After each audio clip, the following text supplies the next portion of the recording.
ಎಲ್ರಿಗೂ ನಮಸ್ಕಾರ. ಮಲ್ನಾಡ್ ಸ್ವಾಚ್ ಚಾನಲ್ಗೆ ಸ್ವಾಗತ. ಯುಗಾದಿ ಹಬ್ಬದ ಸಂಭ್ರಮದಲ್ಲಿ ಮನೆಯಲ್ಲಿ ಮಾಡಬಹುದಾದ ವಿಶೇಷ ಸಿಹಿ ತಿಂಡಿ ಅಂದರೆ ಅದು ಕರ್ಜಿಕಾಯಿ. ಈ ಯುಗಾದಿ ಹಬ್ಬಕ್ಕೆ ಇವತ್ತು ನಾನು ರುಚಿಕರವಾಗಿ ಕರ್ಜಿಕಾಯಿ ರೆಸಿಪಿಯನ್ನು ಮನೆಯಲ್ಲೇ ಹೇಗೆ ಮಾಡೋದು ಅಂತ ನಾನು ನಿಮಗೆ ತೋರಿಸ್ತೇನೆ. ತುಂಬ ಸರಳವಾಗಿ ಮತ್ತು ರುಚಿಕರವಾಗಿ ಕರ್ಜಿಕಾಯಿ ಹೇಗೆ ಮಾಡೋದು ಅಂತ ಸ್ಟೆಪ್ ಬೈ ಸ್ಟೆಪ್ ನೋಡೋಣ. ಇನ್ನು ನನ್ನ ಚಾನಲ್ನ ಸಬ್ಸ್ಕ್ರೈಬ್ ಮಾಡಿ, ಇದರಿಂದ ನಾನು ಹಾಕುವ ಪ್ರತಿ ವಿಡಿಯೋ ನೋಟಿಫಿಕೇಷನ್ ನಿಮಗೆ ಬರುತ್ತೆ. ಈ ಕರ್ಜಿಕಾಯಿ ಮಾಡೋಕ್ಕೆ ಏನೆಲ್ಲ ಇಂಗ್ರೀಡಿಯೆಂಟ್ಸ್ ಬೇಕು ಅಂತ ಒಂದ್ಸಲ ನೋಡೋಣ. ಇಲ್ಲಿ ನಾನು 3 ಕೊಬ್ಬರಿನ ತಗೊಂಡಿದ್ದೀನಿ. ಕಾಯಿ ತುರಿದು ಕೂಡ ಮಾಡ್ಬೋದು, ಆದರೆ ನನಗೆ 1 ತಿಂಗಳ ತನಕ ಇಡಬೇಕು, ಅದಕ್ಕೆ ಕೊಬ್ಬರಿನ ತಗೊಂಡಿದ್ದೀನಿ. ಇನ್ನು ಅರ್ಧ ಕಪ್ ಸಕ್ಕರೆನ ತಗೊಂಡಿದ್ದೀನಿ, 25 ಗ್ರಾಮ್ ಅಷ್ಟು ಗಸಗಸೆನ ತಗೊಂಡಿದ್ದೀನಿ, 6 ಏಲಕ್ಕಿ ಮತ್ತು 100 ಗ್ರಾಮ್ ಶೇಂಗಾನ ತಗೊಂಡಿದ್ದೀನಿ. ಬಿಳಿ ಎಳ್ಳು 25 ಗ್ರಾಮ್ ತಗೊಂಡಿದ್ದೀನಿ, ಹಾಗೆ ಕಪ್ಪು ಎಳ್ಳು ಕೂಡ 25 ಗ್ರಾಮ್ ತಗೊಂಡಿದ್ದೀನಿ. ಹಾಗೆ ಕೊಬ್ಬರಿನ ತುರಿದಿಟ್ಕೊಂಡಿದ್ದೀನಿ.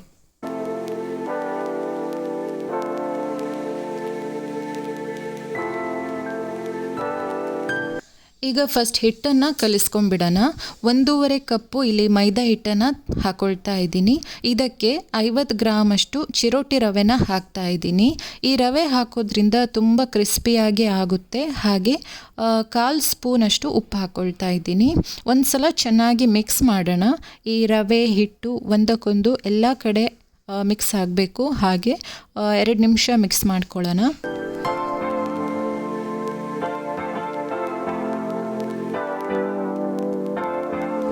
ಈಗ ಇದಕ್ಕೆ 2 ಸ್ಪೂನ್ ತುಪ್ಪ ಹಾಕ್ತಾ ಇದ್ದೀನಿ.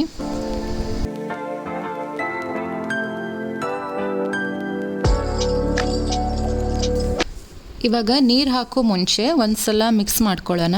ಆಮೇಲೆ ಸ್ವಲ್ಪ ಸ್ವಲ್ಪ ನೀರು ಹಾಕ್ಕೊಂಡು ಕಲಿಸ್ಕೊಳ್ಬೇಕು.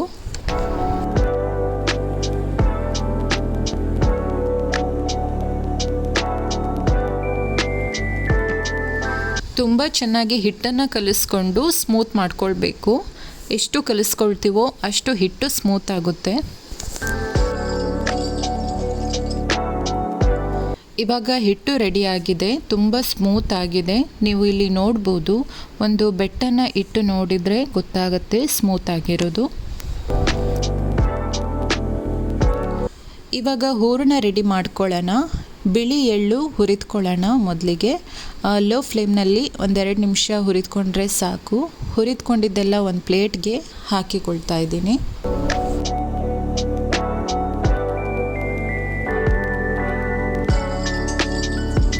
ಇವಾಗ ಕಪ್ಪು ಎಳ್ಳು ಹುರಿದ್ಕೊಳ್ಳೋಣ. ಜಾಸ್ತಿ ಹುರಿದ್ಕೊಳ್ಬಾರ್ದು. ಎಲ್ಲವೂ ಕೂಡ 2 ನಿಮಿಷ ಒಂದು ಲೈಟಾಗಿ ಸ್ಮೆಲ್ ಬರೋದು ಗೊತ್ತಾಗುತ್ತೆ. ಆವಾಗ ಪ್ಲೇಟ್ಗೆ ಶಿಫ್ಟ್ ಮಾಡಿಕೊಂಡ್ರೆ ಆಯಿತು.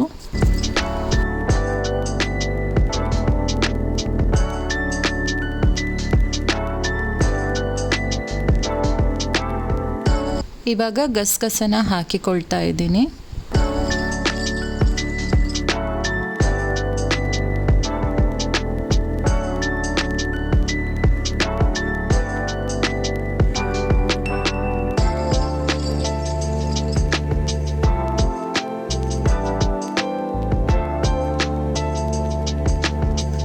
ಇವಾಗ ಶೇಂಗಾ ಹುರಿದ್ಕೊಳ್ಳೋಣ. ಹುರಿದ್ಕೊಂಡಿದ್ದನ್ನು ಸಪ್ರೇಟ್ ಪ್ಲೇಟ್ನಲ್ಲಿ ಹಾಕ್ಕೊಳ್ತಾ ಇದ್ದೀನಿ. ಯಾಕೆ ಅಂದರೆ ಇದು ಗ್ರೈಂಡ್ ಮಾಡ್ಕೊಳ್ಬೇಕು, ಅದಕ್ಕೆ ಸಪ್ರೇಟ್ ಹಾಕ್ಕೊಳ್ಳಿ.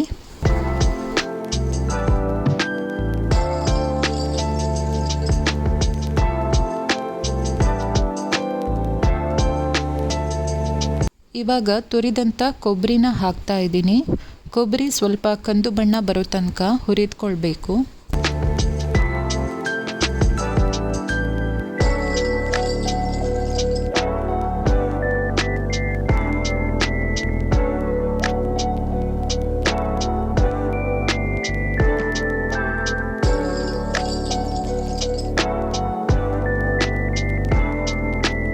ಇದಾಗಿದೆ. ಇವಾಗ ಹುರಿದ್ಕೊಂಡಿರುವ ಎಲ್ಲ ಐಟಮನ್ನು ಈ ಕೊಬ್ಬರಿ ಜೊತೆಗೆ ಹಾಕ್ಕೊಂಡು ಮಿಕ್ಸ್ ಮಾಡ್ಕೊಳ್ಳೋಣ. ಶೇಂಗಾನ ಸ್ವಲ್ಪ ಪುಡಿ ಮಾಡಿಕೊಂಡು ಹಾಕ್ತಾ ಇದ್ದೀನಿ. ಏಲಕ್ಕಿ ಜೊತೆಗೆ 1 ಸ್ಪೂನ್ ಸಕ್ಕರೆನ ಪುಡಿ ಮಾಡ್ಕೊಂಡು ಹಾಕಿದ್ದೀನಿ. ಸಕ್ಕರೆ ಮಿಕ್ಸಿ ಗ್ರೈಂಡರ್ನಲ್ಲಿ ಪುಡಿ ಮಾಡಿಕೊಂಡು ಹಾಕ್ತಾ ಇದ್ದೀನಿ. ಓಕೆ, ಇವಾಗ ಇದಿಷ್ಟನ್ನು ಚೆನ್ನಾಗಿ ಮಿಕ್ಸ್ ಮಾಡ್ಕೊಳ್ಳೋಣ. ಹೂರಣಕ್ಕೆ ಕಾಯಿ ಬದಲು ಕೊಬ್ಬರಿ ಹಾಕ್ಕೊಂಡು ಮಾಡಿ. ಕೊಬ್ಬರಿ ಹಾಕೋದ್ರಿಂದ 1 ತಿಂಗಳಿಂದ 2 ತಿಂಗಳು ತನಕನೂ ಇಡ್ಬೋದು. ಅದೇ ಕಾಯಿ ಹಾಕ್ಕೊಂಡ್ರೆ ಕೆಟ್ಟು ಹೋಗೋ ಸಾಧ್ಯತೆ ಇದೆ. ಮತ್ತು ನೀವು ಮಾಡಿ ಕೂಡ ವೇಸ್ಟ್ ಆಗಬಾರ್ದು. ಕೊಬ್ಬರಿಯಿಂದ ಈ ಕರ್ಜಿಕಾಯಿ ಮಾಡಿದರೆ ತುಂಬ ಟೇಸ್ಟಿಯಾಗಿ ತುಂಬ ಚೆನ್ನಾಗಿರುತ್ತೆ. ಇವಾಗ ಸ್ವಲ್ಪ ಹಿಟ್ಟನ್ನು ತಗೊಂಡು ರೌಂಡ್ ಶೇಪ್ನಲ್ಲಿ ಲಟ್ಟಿಸ್ಕೊಳ್ಳೋಣ.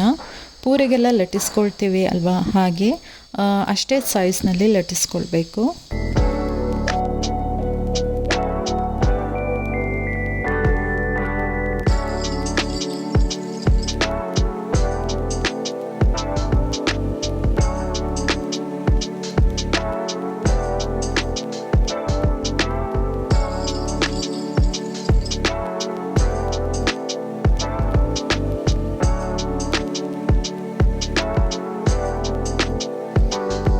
ಇವಾಗ ಕರ್ಜಿಕಾಯಿ ಮಾಡುವ ಅಚ್ಚಲ್ಲಿ ಹಾಕ್ಕೊಳ್ಳೋಣ.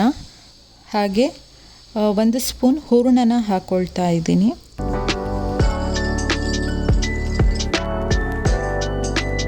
ಸೈಡ್ಗೆ ಸ್ವಲ್ಪ ನೀರನ್ನು ಹಾಕ್ಕೊಳ್ಬೇಕು. ನೀರು ಹಾಕ್ಕೊಳ್ಳೋದು ಬಿಡಿಸ್ಕೊಳ್ಬಾರ್ದು ಅಂತ ಸ್ವಲ್ಪ ನೀರನ್ನ ಈ ಥರ ಹಾಕ್ಕೊಳ್ಳಿ. ಒಂದು ಸಲ ಗಟ್ಟಿಯಾಗಿ ಪ್ರೆಸ್ ಮಾಡಿ ಮತ್ತೆ ಉಳಿದಿರುವ ಹಿಟ್ಟನ್ನು ತೆಗಿಬೇಕು. ನೋಡಿ ಎಷ್ಟು ಒಳ್ಳೆ ಶೇಪಲ್ಲಿ ಬಂದಿದೆ ಅಂತ.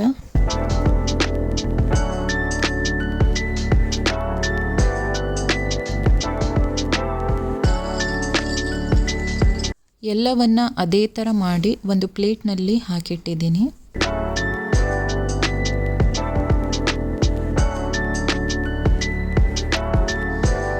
ಓಕೆ, ಇವಾಗ ಎಣ್ಣೆ ಕಾಯೋಕ್ಕೆ ಬಿಡೋಣ. ಎಣ್ಣೆ ಚೆನ್ನಾಗಿ ಕಾದ ಮೇಲೆ ನಾನು ಮೊದಲು ಕ್ರಾಸ್ನ ಮಾಡಿ ಬಿಡ್ತಾ ಇದ್ದೀನಿ. ಓಕೆ, ಚೆನ್ನಾಗಿ ಎಣ್ಣೆ ಕಾದಿದೆ. ಮಾಡಿರುವಂಥ ಈ ಕರ್ಜಿಕಾಯಿನ ಎಣ್ಣೆಯಲ್ಲಿ ಬಿಡ್ತಾ ಇದ್ದೀನಿ. ನೀವು ಇಲ್ಲಿ ನೋಡ್ತಾ ಇರ್ಬೋದು ಎಷ್ಟು ಚೆನ್ನಾಗಿ ಕರ್ಜಿಕಾಯಿ ಉಬ್ಬಿ ಬರ್ತಾ ಇದೆ ಅಂತ. ಈ ಥರ ಉಬ್ಬಿ ಬರ್ತಾ ಇದೆ ಅಂದರೆ ಪರ್ಫೆಕ್ಟಾಗಿ ಬಂದಿದೆ ಅಂತ.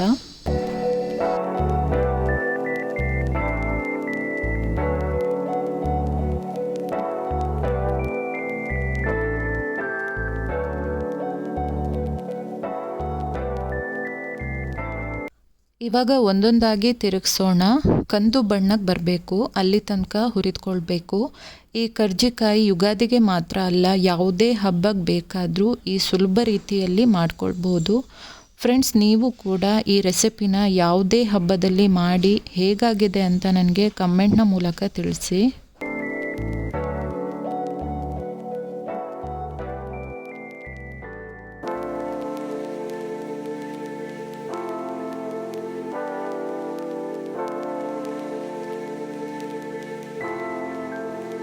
ನೋಡಿ, ಈಗ ಕಂದು ಬಣ್ಣಕ್ಕೆ ಬಂದಿದೆ. ಇದಾಗಿದೆ. ಇವಾಗ ಇನ್ನೊಂದು ಪಾತ್ರೆಗೆ ಶಿಫ್ಟ್ ಮಾಡ್ಕೊಳ್ಳೋಣ. ನಾನು ಮಾಡಿದ ಈ ಕ್ರಿಸ್ಪಿ ಕರ್ಜಿಕಾಯಿ ರೆಸಿಪಿ ನಿಮಗೆ ಇಷ್ಟವಾಗಿದೆ ಅಂತ ಅಂದ್ಕೊಳ್ತೀನಿ. ಈ ರೆಸಿಪಿ ಇಷ್ಟವಾದರೆ ಲೈಕ್ ಮಾಡಿ, ನಿಮ್ಮ ಫ್ರೆಂಡ್ಸು ಫ್ಯಾಮಿಲಿ ಜೊತೆಗೆ ಶೇರ್ ಮಾಡಿ. ಇನ್ನಷ್ಟು ರುಚಿಯಾದ ರೆಸಿಪಿಗೆ ನನ್ನ ಚಾನಲ್ನ ಸಬ್ಸ್ಕ್ರೈಬ್ ಮಾಡೋದನ್ನು ಮರಿಬೇಡಿ. Okay, thank you.